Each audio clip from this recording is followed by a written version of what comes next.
Čauky mňauky, ja som hotdog, poznáte ma z ďalších častí parodii a teraz ďalšia.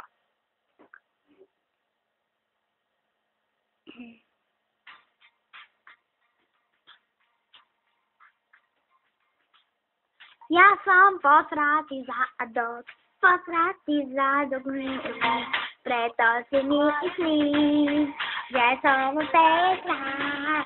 Ja som hnusná ako streta, preto nikdy nespievam, iba si tu píšim a spievam na plede. Včera musím ísť do obchodu, potom si zabudám do poličku a teraz musím si písať oči, aby som bola pekná.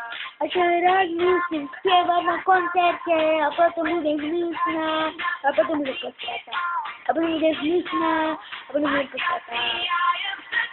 A som hnusná a myslím, že som pekná, ale to je pravda. Lebo ja som iba posratý.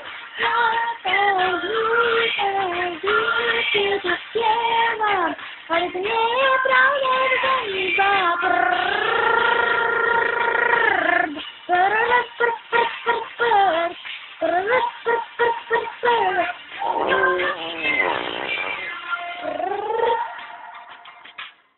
Teraz musím ísť von z koncertu a nejakú cukrovú vážu s touto lítičkou, ktorá je tu a už je zjedená.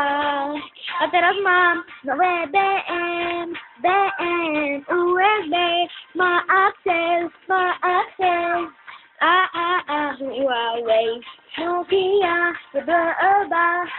preto mám svoj tablet a teraz spievam, že som iba blbý bird, ktorý sa posral a teraz si zrgona teba a tvoju posratú. A pozvrácaš sa teraz za chvíľku a teraz už je koniec týchto smiešných parodí.